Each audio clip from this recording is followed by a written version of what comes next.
Bonjour, voici une courte capsule qui vient expliquer l'utilisation de l'extension Screencastify pour enregistrer des capsules vidéo.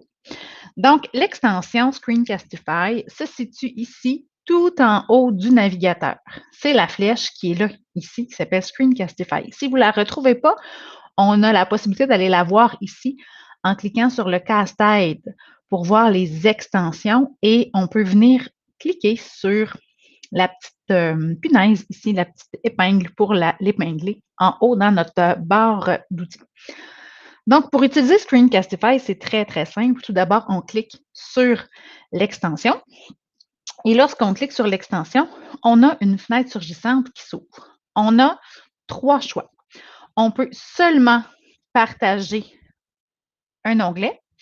On peut partager la totalité de notre écran et on peut aussi sélectionner uniquement la webcam, tout dépendamment de ce qu'on veut présenter.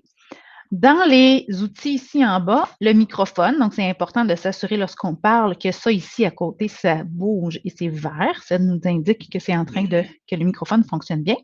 Et on peut mettre la caméra ici. Lorsqu'on clique, ce que ça fait, c'est que ça va ajouter un petit bout de la caméra. Donc, on va avoir un petit visage quelque part qui va apparaître.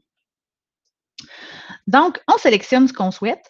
Par exemple, ici, je vais y aller avec mon bureau au complet pour les besoins de la cause. Donc, ici, on clique sur Record, tout simplement. Et comme vous voyez, là, la petite caméra apparaît là. On peut la sélectionner ou pas. Lorsqu'on veut partager, on va nous demander de partager quel écran. Si on a plusieurs écrans, on sélectionne notre écran. Et voilà. Et là, il y a un décompte 3, 2, 1 qui se fait. En bas, complètement à gauche, on a quelques outils qu'on peut utiliser, c'est-à-dire le clic qui vient en rouge de façon plus foncée. On peut avoir un focus sur la souris comme ça.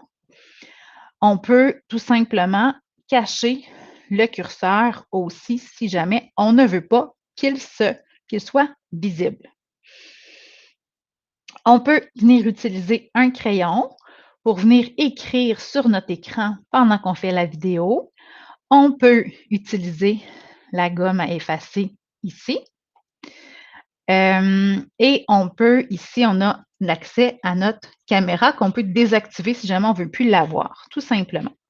On peut peser sur pause pendant notre enregistrement et résumer l'enregistrement en recliquant sur Play pour pouvoir continuer. Ce qui est important de savoir, c'est qu'avec Screencastify, on a uniquement 5 minutes. Notre capsule vidéo doit durer un maximum de 5 minutes. Lorsqu'on a terminé d'enregistrer notre capsule vidéo, on vient ici toujours sur la flèche de Screencastify, cliquer et cliquer sur Stop. On avait la poubelle aussi, on avait pause, on aurait pu faire pause en haut aussi. Dès que l'enregistrement est terminé, on voit apparaître une fenêtre. Dans le fond, il y a un nouvel onglet qui s'ouvre, qui vient nous montrer l'enregistrement qu'on a fait. On peut venir renommer ici, dans l'onglet en haut, nommer tout de suite, donner un nom à notre vidéo. On peut l'ouvrir dans l'éditeur. Lorsqu'on clique ici Open in Editor, ça nous permet d'aller couper certains bouts si jamais on s'est trompé. On peut faire ça. On peut supprimer directement et recommencer. On clique ici Click to Unmute parce que là, elle est mutée pour pouvoir écouter ce qu'on a à dire. Donc, on a plusieurs options ici. Ce qui est intéressant, c'est que lorsqu'on arrive ici, la vidéo est directement enregistrée dans le Google Drive. Okay, je vais vous faire une démonstration. Dans le Google Drive, il y a un dossier qui s'appelle Screencastify. Donc, le dossier est là et la vidéo qu'on a enregistrée, donc moi, je l'ai renommée Test, devrait apparaître. Elle est ici. On ne voit pas de miniature encore parce qu'elle n'a pas fini de télécharger, mais elle est là. Donc, elle est automatiquement dans le Google Drive. Donc, on peut copier un lien directement de partage du Google Drive ou on peut la publier directement sur YouTube. C'est possible. Donc, lorsqu'on a un compte Google, on a aussi une chaîne YouTube. Donc, il faut la configurer. On a quelques étapes à faire avant. Mais lorsqu'on clique Publish to YouTube, on a ici à choisir, est-ce qu'on veut qu'elle soit publique, non répertoriée, donc c'est juste les personnes qui ont le lien, ou qu'elle soit privée, donc il y a juste nous qui y a accès. Je vous recommande fortement de choisir non répertorié. On a le titre, la description, et là, on peut tout simplement cliquer sur Upload et la vidéo se publie automatiquement sur YouTube.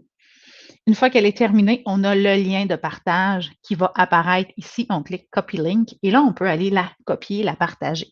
Donc, si on fait une recherche, en la mettant non répertoriée, si on fait une recherche, on ne la verra pas, mais c'est seulement les personnes qui vont disposer du lien qui vont pouvoir la consulter. Si jamais, je vais fermer ça ici, si jamais on veut retourner voir dans notre menu nos vidéos, on clique ici sur Screencastify ici. Puis si on veut retourner voir la liste, on peut tout simplement aller cliquer sur les 3 petites lignes pour aller voir My Recordings. Et là, on a plusieurs options, mais on peut ici tout simplement cliquer ici et ça va nous ouvrir automatiquement la liste de toutes les vidéos qui ont été enregistrées, qui sont là, toutes nos petites capsules. Donc, on peut aller les retravailler, revenir, on peut revenir sur la vidéo et encore là, toujours venir faire l'édition. Donc, travailler, couper des petits bouts, faire un mini montage de notre capsule vidéo. Voilà, next. Donc là, vous voyez. OK. Donc, quand c'est la première fois qu'on arrive là, on a plusieurs fenêtres surgissantes. Donc, on peut venir revoir donc, notre vidéo ici, à quel endroit. Ah, on peut rajouter du texte ici, on peut zoomer, on peut faire, j'allais dire crop, on peut, c'est rogner la vidéo, on peut couper des petits bouts et tout ça. Donc là, il y a plusieurs petites choses qu'on peut s'amuser.